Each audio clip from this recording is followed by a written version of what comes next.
जो distance body cover करती है वो अप्रोक्सीमेट 12 तो नहीं होगा, 6 तो नहीं होगा, बल्कि 5.8 किलोमीटर। ये आप स्विचेबल स्केल के साथ कर सकते हैं, इतना डिफिकल्ट प्रॉब्लम नहीं है।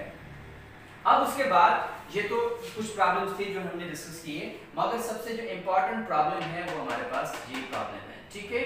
यहाँ पर देखिए 3 forces of magnitude 3 Newton, 4 newton और 4 न्यूटन, ये हमारे पास 3 फोर्सेस हैं, 3 न्यूटन, 4 न्यूटन और 4 newton are acting at angles of 0 degree, 30 degree and 150 degree, ठीक है। यानी जो फोर्स 3 न्यूटन है उसका एंगल 0 बना रही है, और 4 न्यूटन जो है वो 30 डिग्री, और फिर 4 न्यूटन जो है वो 150 डिग्री विद एक्स एक्सिस। तो हमने माना कि F1 3 न्यूटन जो कि जिसका एंगल 0 है, F2 4 न्यूटन जिसका एंगल 30 डिग्री है, F3 4 न्यूटन जिसका एंगल 150 डिग्री है। तो हमने पहले ये ड्रा किया F1 को, यहाँ पर देखिए जो हमारे पास जो 1 न्यूटन है वो है 1 सेंटीमीटर के बराबर। कितने? 1 newton is equal to 1 centimetre, और इस 1 सेंटीमीटर को इस स्केल पर मैंने लिया है 1 इंच। कितना? 1 इंच। तो सबसे पहले हमने वेक्टर ड्रा किया F1 3 centimetre, it means 3 inch. उसके बाद यहाँ पर जो वेक्टर दूसरा है 4 न्यूटन जिसका मैग्नीट्यूड है, और इसका जो एंगल है वो 30 डिग्री। तो यहाँ से हमने फिर से एक कोऑर्डिनेट सिस्टम बनाना होगा। यहाँ पर देखो ये y एक्सिस है, तो यहाँ पर हमने थीटा डिग्री के एंगल पर एक और वेक्टर ड्रा किया है जो कि है 4 न्यूटन। और आपको पता है ये वेक्टर ड्रा कैसे होते हैं? Head to tail rule method से होते हैं। अगर ये पहला वेक्टर हमने ड्रा कर लिया है तो दूसरा वेक्टर ड्रा करने के लिए हम दूसरा वेक्टर जो है उसकी टेल जो है पहले वेक्टर की हेड पर रखेंगे।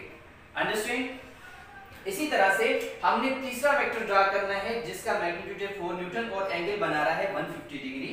तो यहाँ पर देखिए हमने अलग से एक कोऑर्डिनेट सिस्टम बनाया है यहाँ पर, और यहाँ पर जो एंगल टोटल बनता है, ये टोटल एंगल जो आप देख रहे हैं ये 150 डिग्री बन रहा है यहाँ पर। तो ये वेक्टर हमने ड्रा कर लिया यहाँ पर जिसका मैग्नीट्यूड है 4 सेंटीमीटर, ठीक है। ये जो 4 न्यूटन हमने लिखा है तो इसको बेहतर होगा कि हम सेंटीमीटर में लिखें क्योंकि लेंथ हमेशा सेंटीमीटर में लिखी जाती है। अब हमारा काम क्या है?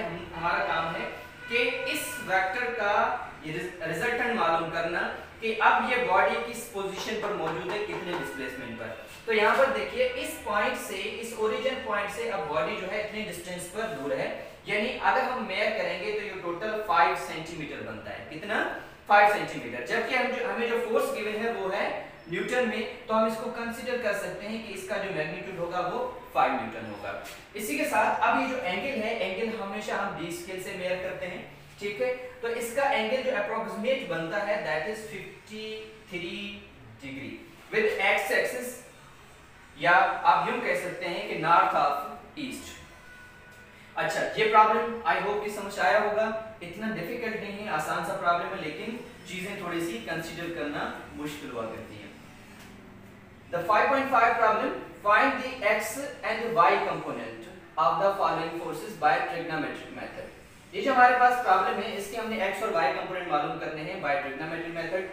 पहला क्वेश्चन है 14 न्यूटन जिसका एंगल है 45 डिग्री, दूसरा वेक्टर है 15 न्यूटन जिसका एंगल है 60 डिग्री, और तीसरा क्वेश्चन है 20 न्यूटन और जिसका एंगल है 90 डिग्री। तो आइए हम इस सवाल को हल करते हैं। तो हमें जो फोर्स गिवन है दैट इज 20 न्यूटन और जो एंगल गिवन है that is 90 degree. Act component find करने के लिए हमने डिकम्पोजिशन ऑफ द वेक्टर पढ़ा था, कंपोनेंट्स में कैसे ब्रेक करते हैं। तो उसमें fx जो बराबर था f cos थीटा, और यहाँ पर fx सेम, फोर्स f जो हमें गिवन है 20 multiply by cos theta, cos 90 degree है, ठीक है। तो fx सेम, यहाँ पर 20 ये same, multiplication same, cos 90 degree बराबर होता है 0 के, आप कैलकुलेटर पे चेक कर सकते हैं। तो fx बराबर हो गया 0 न्यूटन, ठीक है। जब एंगल 90 डिग्री होगा तो x पर कोई भी फोर्स एक्ट नहीं करेगी।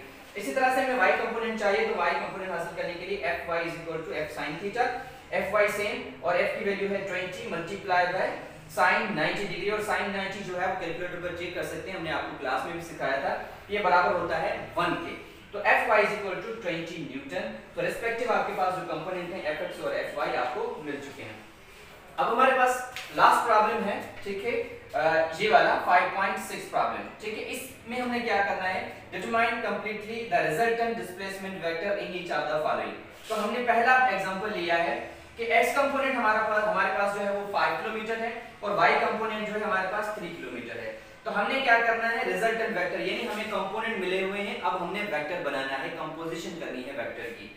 तो ax जो है हमारे पास 5 किलोमीटर है और ay कंपोनेंट जो है वो 3 किलोमीटर है। तो हमारे पास मैग्नीट्यूड का फार्मूला होता है a ax² + ay² और रेडिकल में इसको हम रखते हैं यहाँ पर। तो a और जो हमारे पास ax कंपोनेंट है वो 5 है और ay कंपोनेंट जो है वो 3 है। तो 5 का स्क्वायर 3 का स्क्वायर 25 और 9 होते हैं और इन दोनों को ऐड करेंगे तो 34 का रेडिकल मालूम करेंगे तो 5.83 आता है।